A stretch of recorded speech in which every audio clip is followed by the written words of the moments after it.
Oi pessoal, tudo bem? Bom, nesse treinamento de hoje nós vamos falar um pouco sobre status. Mas antes eu quero lembrar todo mundo de fazer os exercícios da aula anterior. Então antes de começar a falar sobre status, nós vamos fazer o reconhecimento do espaço, alongar o corpo, fazer a respiração, identificar o diafragma e partir então agora para esse trabalho de hoje, tá ok? Vamos lá. Bom, status. Status não é uma palavra muito conhecida no teatro brasileiro, nas artes cênicas brasileiras.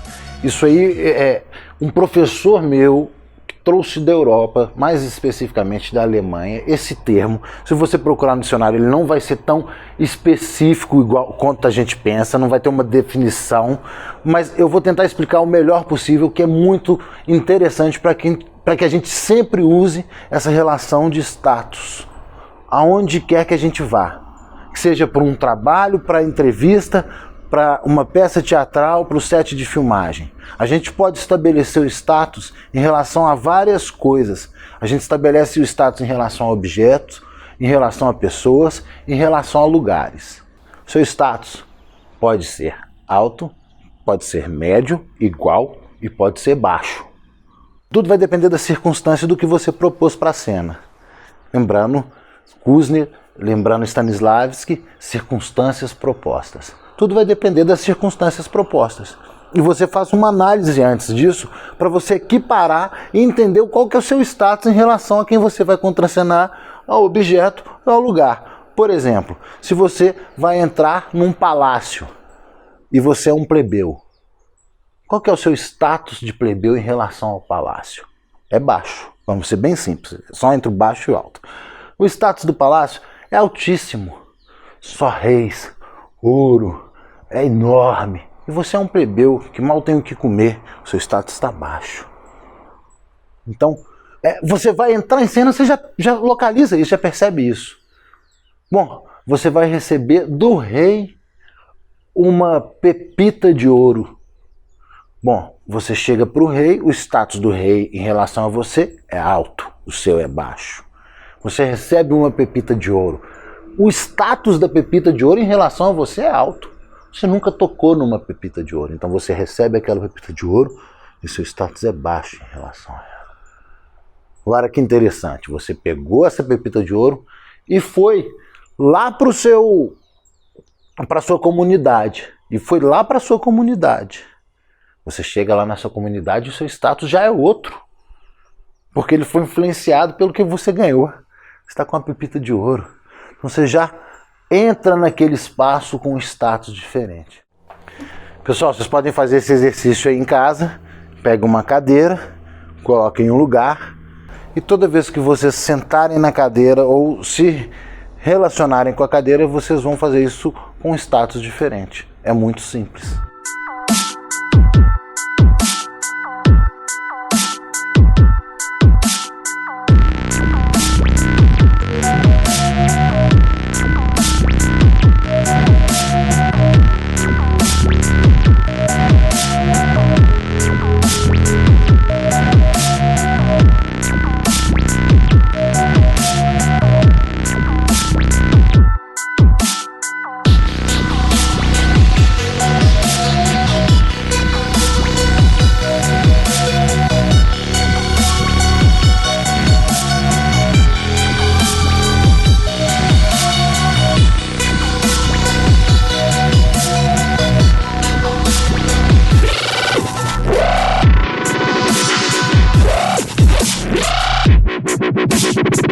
Entendeu?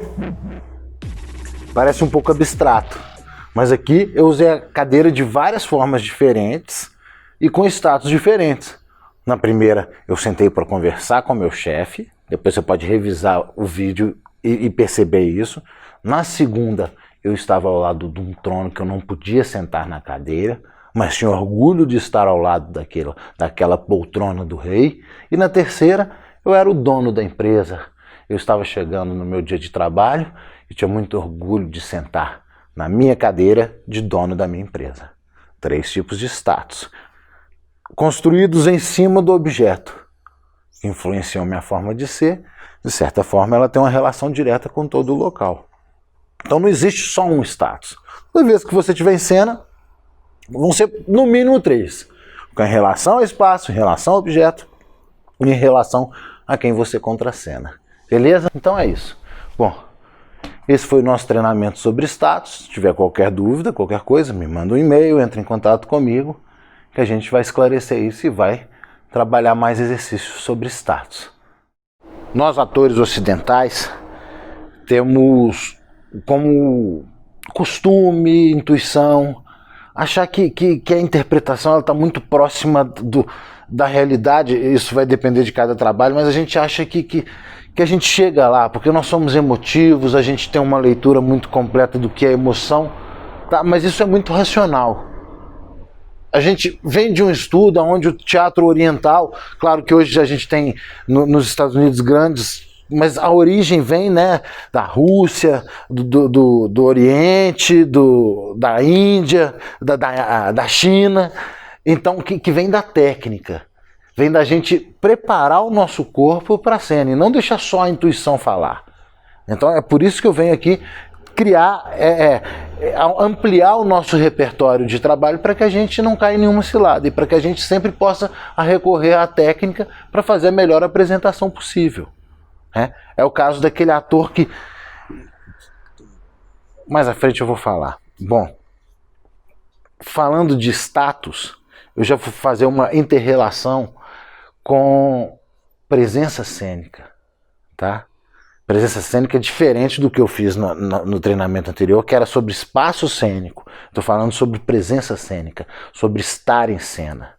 Sobre estar em cena, estar presente e conseguir passar a sua mensagem, conseguir emocionar. Que é muito diferente de se emocionar. Quanto mais domínio técnico você tiver, menos você será influenciado pela sua emoção. Não estou falando que você não vai se emocionar, mas mais você emocionará e menos você se emocionará. Você precisa tocar, você precisa fazer rir. Quanto mais domínio você tiver disso, mais você vai conseguir.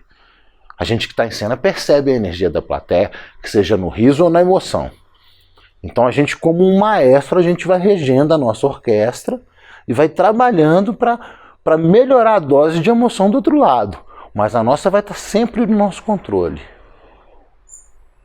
Quantas vezes no teatro a gente vê um ator que se debruça de chorar, morre de chorar e está todo mundo sem se emocionar. E quantas vezes um ator do lado de cá não derrama uma lágrima e faz todo mundo se emocionar. É através da técnica que a gente vai chegar nesse ponto. Tá? Então a presença cênica, a gente vai fazer um exercício que ele é proposto pelo Michael Chekhov, onde você cria um centro de energia dentro do seu peito. Essa é a primeira coisa que você vai fazer. Tá? É um trabalho de visualização, onde você se permite criar um centro de energia bem no centro do seu peito. É como se fosse aquela luz do Homem de Ferro. Por que eu faço essa relação de centro de energia com status? Porque quanto mais equilibrado seu centro de energia, quanto mais domínio você tiver dele, mais você conseguirá determinar o status do ambiente onde você está e interagir com ele. Se você está muito nervoso, se você está sem o seu centro de energia, se ele não está equilibrado, aí o meio te engole, a plateia te engole. Então você até consegue estabelecer os status, mas você não consegue interagir com eles e respeitá-los. Entendeu? Então, voltando para o centro de energia, essa energia forte, ela vai começar a se dissipar pelo seu corpo, a se distribuir pelo seu corpo. Tá? Então ela vai distribuindo para o corpo. Abre os braços. Alonga as pernas. E agora essa energia está saindo do centro do seu peito e ela chega até a ponta dos seus dedos. A energia sai do centro do seu peito e chega até a ponta das mãos, dedos dos pés, até a ponta da sua cabeça. Criou as várias formas com centros de energia. Agora você vai fazer outro. Você vai tirar o centro de energia do seu peito e vai colocar ele à sua frente. Estou ilustrando com as mãos, mas é para você visualizar. E esse é seu guia.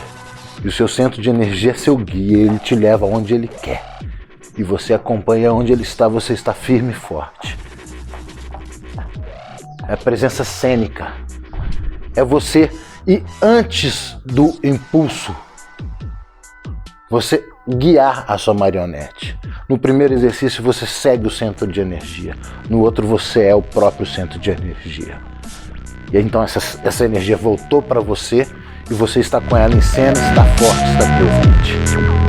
O jogo de visualização, ele é maravilhoso.